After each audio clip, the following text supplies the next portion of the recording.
You want to fast on certain days, not fast on certain days. As long as you're doing it all toward Yahweh, you're all pretty equal in your standings. The food does not defile a man. Okay, what goes in does not defile a man. What goes in does not make you better than the next guy. It's the issue of the heart, and that's what he's getting at here, just like Yahushua says. So he says, but look to it, lest somehow this right of yours becomes a stumbling block to those who are weak. Now again, the word there for this right of yours, that should be strength. In other words, you have power over this conscience because you know that the idol is nothing. He says, I'm going to read it again. But look to it, lest somehow this right of yours becomes a stumbling block. So in other words, somehow this strength this of yours becomes a stumbling block to those who are weak. For if anyone sees you who have knowledge eating in an idol's place, shall not his conscience, if he is weak, be built up to eat food offered to idols? Now, that's pretty key right there. Just think about what I just read. Okay?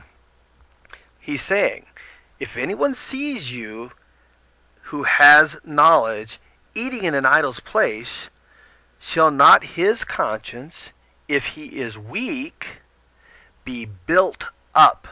Get that? If he is weak, be built up to eat food offered to idols. You see what that's saying? Do you see what Paul's saying there?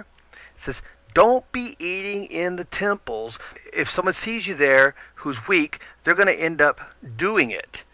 And they're going to be partaking in the deity's sacrifice because they don't have the understanding. They're in the pagan religion. You're not guiding them properly. This is only the start of this statement. Now, Paul goes on and finally gets down to the crux of it in 1 Corinthians 10:1. We'll pick up there. He says, for I do not wish you to be ignorant, brothers, that all our fathers were under the cloud, and all passed through the sea, and all were immersed to Moshe in the cloud and in the sea, and all ate the same spiritual food and drank the same spiritual drink, for they drank the spiritual rock that followed, and that spiritual rock was Messiah. However, with most of them Elohim was not well pleased, for they were laid low in the wilderness. And these became examples for us, so that we should not lust after evil, as those indeed lusted, and do not become idolaters, as some of them. As it has been written, the people sat down to eat and to drink, and stood up to play. That's key. He's still in the same subject here. Neither should we commit whoring, as some of them did, and in one day 23,000 fell. Neither let us try Messiah, as some of them also tried, and were destroyed by serpents. Neither grumble, as some of them also grumbled, and were destroyed by the destroyer. And all of these came upon them as examples, and they were written as a warning to us, on whom the ends of the age have come, so that he who thinks he stands, let him take heed lest he falls. Now this is the same warning that Paul started off in 8 with. Okay, it's just worded different. In 8 he said, if anyone thinks he knows somewhat, he does not yet know as he should know. That's the same subject matter there. Think about that. If anyone thinks he knows somewhat, he does not yet know as he should know. He also, just before that, says, we know that we all have knowledge. Knowledge puffs up. That's a warning. Okay? But in 10, he kind of hits on it again, and he says, so that he who thinks he stands, let him take heed lest he fall. No trial has overtaken you except such as is common to men, and Elohim is trustworthy, who shall not allow you to be tried beyond what you are able, but with the trial shall also make the way of escape, enabling you to bear it. Therefore, my beloved ones, flee from idolatry. I speak as to wise men. Judge for yourself what I say. The cup of blessing which we bless, is it not the sharing in the blood of Messiah? The bread that we break, is it not a sharing in the body of Messiah?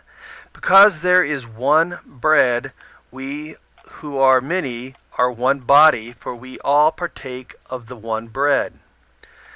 Look at Israel after the flesh. Are not those who eat of the offering sharers in the altar? We're going back to something that you just read about in Revelations, about Baalim. This is kind of what he's hitting on here. Look at Israel after the flesh. Are not those who eat of the offering sharers in the altar? What then do I say? That an idol is of any value? Or that which is offered to idols is of any value? Okay, again, he's hitting at, look, I've told you over and over again, it's not of any value. Am I saying that now? No. Okay, he goes on to say, no, but what the Gentiles offer, they offer to demons, and not to Elohim. And I do not wish you to become sharers with demons.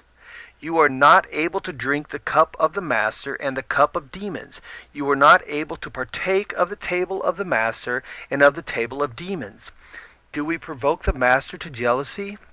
Are we stronger than he? All is permitted me, but not all do profit. All is permitted me, but not all build up. He's not saying that he's got permission to do anything he wants to do. He's saying he has the ability. Okay, I can do all these things, but it does not profit. I can do these things, but it does not build up. Okay. Let no one seek his own, but each one that of the other. It gets back onto that thing about the conscience. You will corrupt others in doing so. He says, you eat whatever is sold in the meat market, asking no questions because of conscience. In other words, you might get something in the meat market that it's been, in some way defiled towards an idol. Now let me tell you something. You might go to the market today and you might buy some meat that some Hindu is working at the meat factory, and he blesses each piece of meat that he slaps paper around. Okay, you don't know. But you know what? It doesn't matter, because it's all done in foolishness. And when you pray over your food that Yahweh blesses it and purifies it, okay, you do so with a clear conscience, because you're not eating food. You're not eating the food so that you can sacrifice it to an idol. You're not eating the food because it's been sacrificed to an idol. You're eating the food because you need the nourishment. And today we buy it at the market. Well, they bought it at the market then too. And he's saying if you buy it at the market, that's when that knowledge comes in. That's when that power comes in. Eat it with a clear conscience. Just don't ask any questions. Leave those details out. But he goes on to say, it goes on, for the earth belongs to Yahweh and all that fills it. In other words, it's all Yahweh's. So it doesn't matter. It says, and if anyone of the unbelievers invite you and you wish to go, you eat whatever is set before you, asking no questions on account of the conscience. Now again, we're talking about they set down clean food before you. We're not talking about unclean foods. Paul's not telling anyone to go eat unclean food. Okay, he's just saying if they put food before you, he's not talking about unclean stuff here. He says, and if anyone says to you, this was offered to an idol, okay, there it is. He says, do not eat it because of the one pointing it out to you, and on account of the conscience, for the earth belongs to Yahweh and all that is in it. But what he's saying there is not your conscience you're worried about. Okay, he goes on to say, now I say, conscience, not your own, but that of the other. For why is my freedom judged by another's conscience?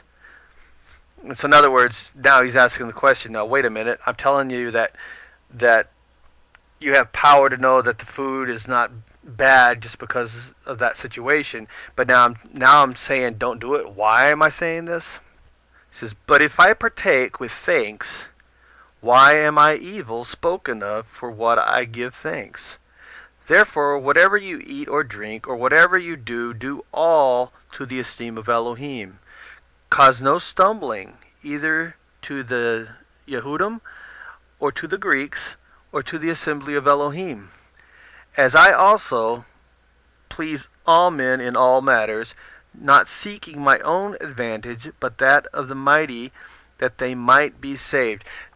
This whole thing is dealing with, don't do something that you know it's no big deal without concern how it's going to affect the guy around you. Paul's not saying to go sit in temples. He doesn't want you to do that, period, because that's partaking in things that are sacrificed to demons. But in reality, Yahweh is above all things. But his big point there is, you can't mislead those who are learning or those that might learn by your actions, because it's just going to slow their growth. It's going to stunt them. All right. That's open to rebuttal. I guess if someone disagrees, I'll be glad to hear something about that. And I'll just end this with Yahweh bless you all, and may Yahshua watch out over you.